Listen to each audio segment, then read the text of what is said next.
Peace be with you everyone, welcome to the channel. My name is Trevor, very grateful to have you here, and today's video I'm going to be sharing with you my top recommendations for cheapy fragrances for this winter 2023-2024.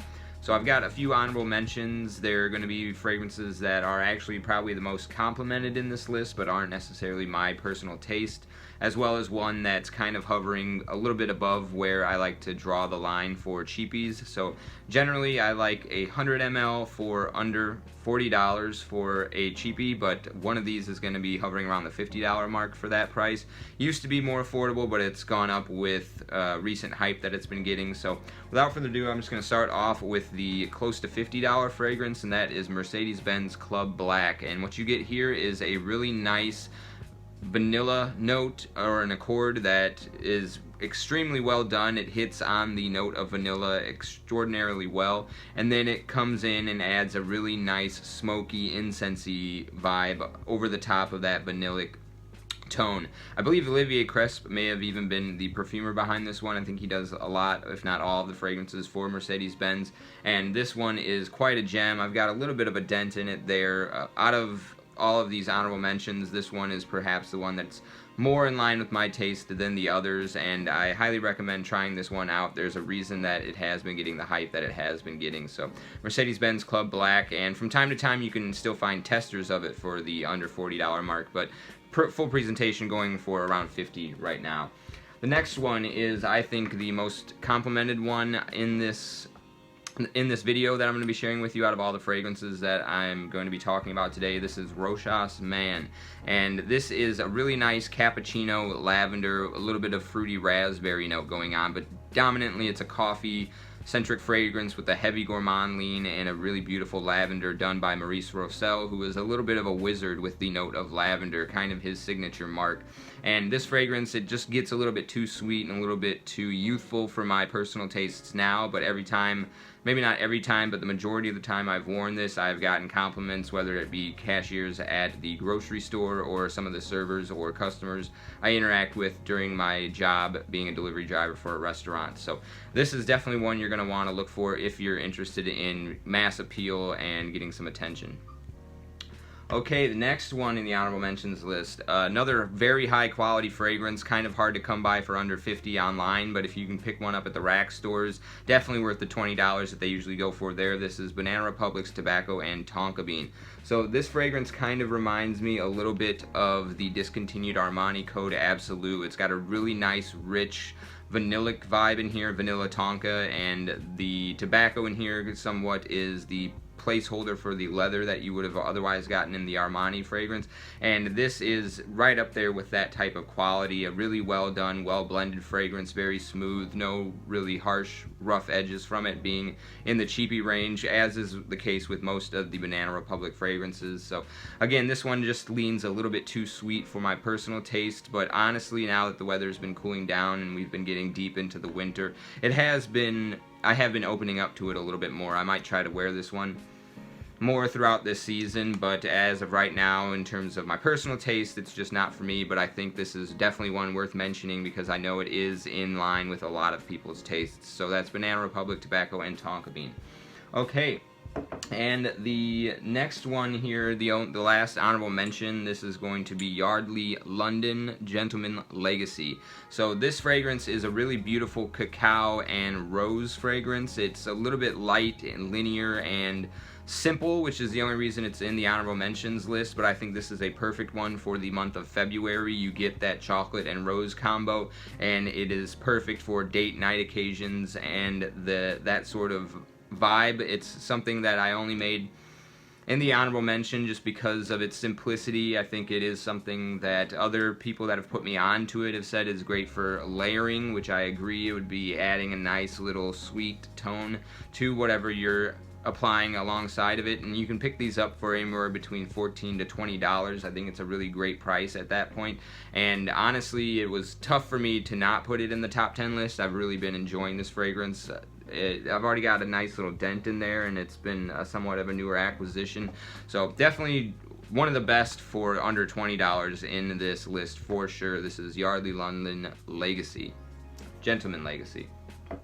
Okay, getting into the proper top 10 here, this is going to be in no particular order. I'm going to start off with 5 more light, fresh, and spicy, vanillic, cozy fragrances, and then work my way into some of the darker, more leather, smoky, resinous fragrances towards the back end here. So starting off with the first one, this is a clone of the original Polo Green. This is Belcam Classic Match. You can get this between $7 and $10 on Amazon and Walmart. Definitely a great price. This has great longevity, lasts all day on skin. I go to bed and wake up and I can still smell it. Really beautiful green pine alongside of a powdery tobacco dry down. Absolutely stunning offering for the price. I think it comes really in line with that masculine appeal that Polo brought to the table back in the day, and I've had at least one subscriber and seen multiple comments on Fragrantica saying that this one comes a lot closer to the original vintage Polo Green than modern formulations do, which is why I'm recommending this one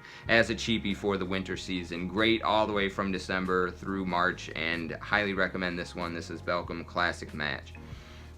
Okay, the next one, the Eau de Parfum version of this made my top 10 fall cheapies list. I feel like this Eau de Toilette, however, fares a little bit better in the winter time, which seems a little bit unintuitive. The EDPs usually are denser and thicker, as is the case with this line. However, the spices in here are a lot more sparkly and effervescent, and they add a certain textural feel that makes this a little bit more rough and less creamy smooth than the EDP, and I think that roughness really helps to cut through the cold a little bit more and adds a little bit more of a festive vibe to this fragrance. This is Jaipur Homme Eau de Toilette.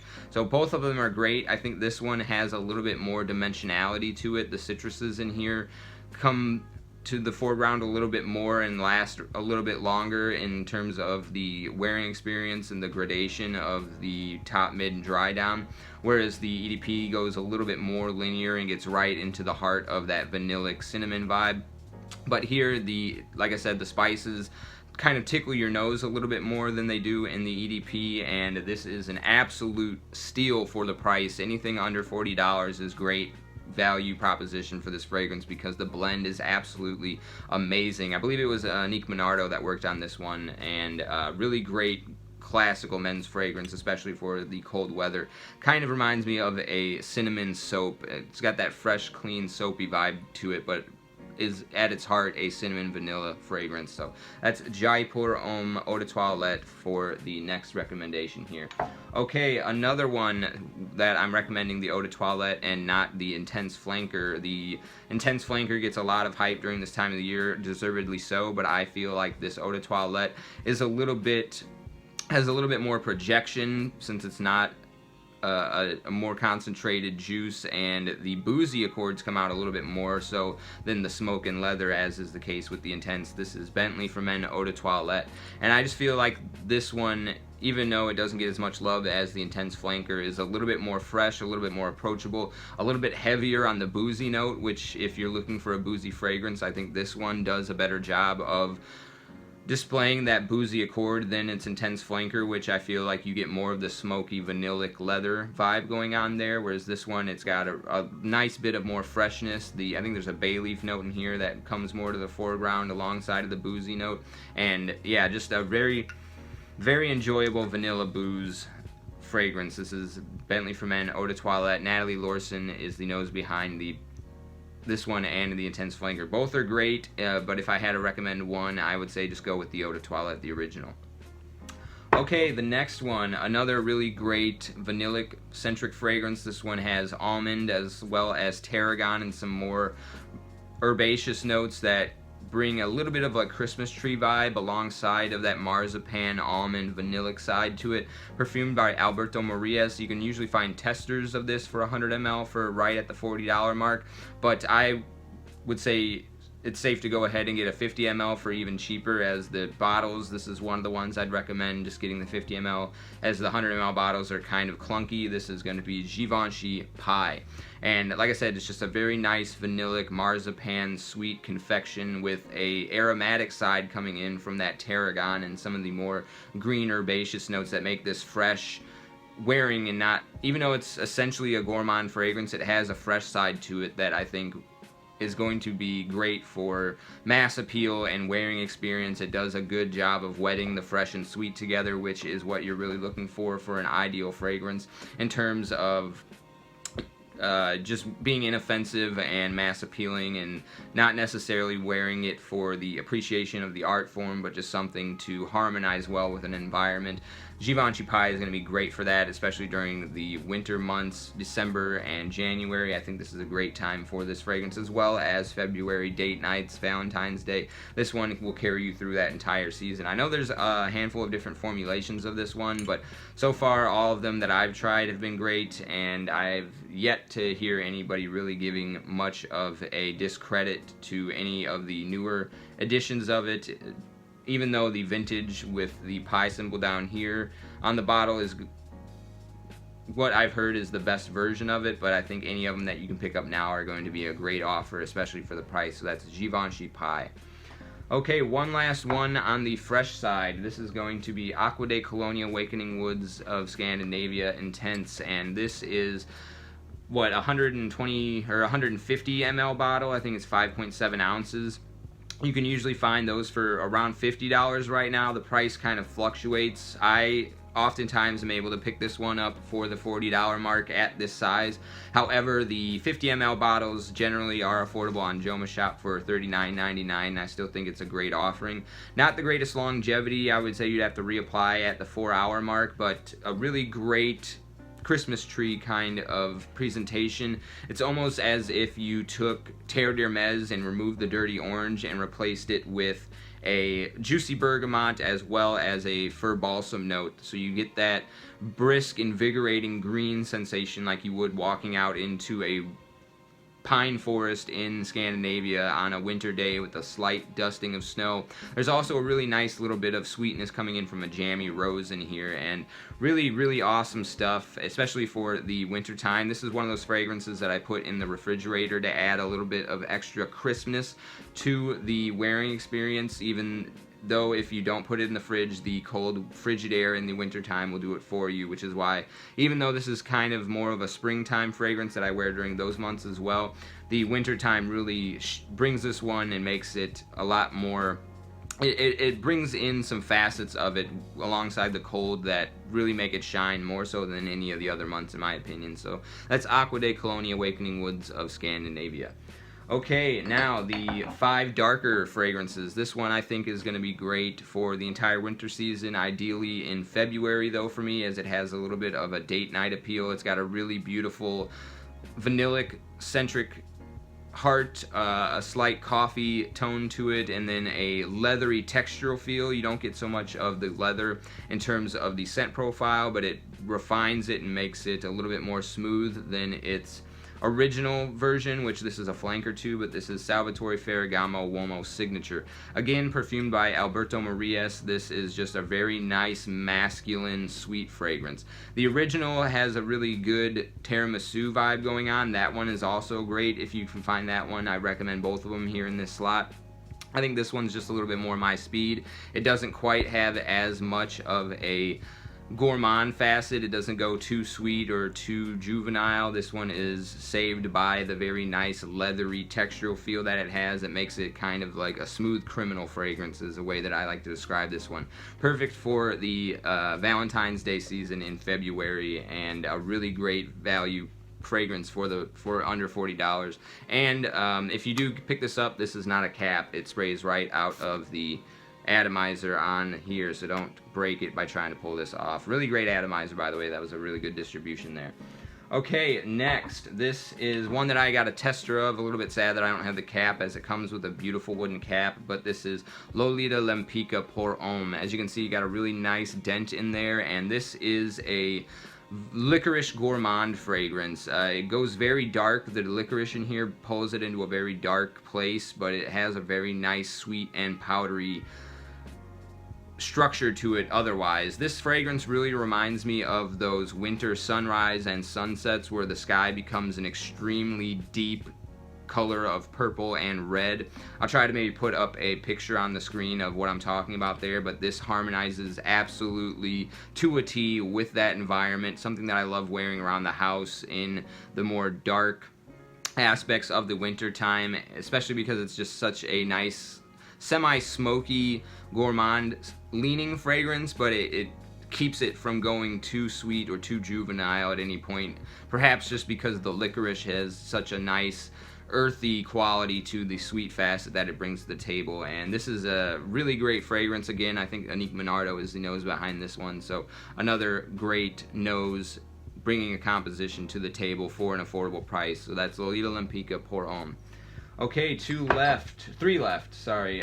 This is one that I've spoken about quite a bit on the channel, one of my personal favorites for the winter time. Sadly, I feel like it's being discontinued, but you can still find it places for now for under $40. This is Ted Lapidus Black Soul Imperial, and this is a very dark leather and coffee fragrance. Those are really the two main notes that you get here. There's a little bit of a mint, an earthy mint in here as well. Almost reminds me of the way that they use mint in Lalique Ombre Noir to kind of freshen it up and save it from going too making it too unwearable with the darkness that it's bringing to the table. It freshens it up, adds a little bit of that cologne wearing experience, combining fresh and sweet together. But yeah, super hyper masculine dark fragrance. You have to have a certain taste to appreciate this and the dark roast coffee that's in here, but I personally love this one. This is one that I get the sort of eyes rolling in the back of the head when sniffing it at the atomizer, and one of my favorites to wear around during the darkness of the winter season. So that's Ted Lapidus Black Soul Imperial. Okay. Another fragrance that kind of runs in the same vein as Black Soul Imperial. It's a dark leather fragrance with some chocolate and some coffee, I believe, is in here as well. This one almost reminds me of the Band-Aid style leather that you get from Gucci Guilty Absolute by the same perfumer, again, Alberto Marias. This is Philip Plein's No Limits. Again, another one I recommend maybe just getting the 50 ml bottle size. The 100 ml bottles are a little bit gaudy with this one. Same thing with like Toy Boy. There's a few fragrances I just think the 50 ml bottles do a little bit of a better job saving space and not being so clunky. This is one of them.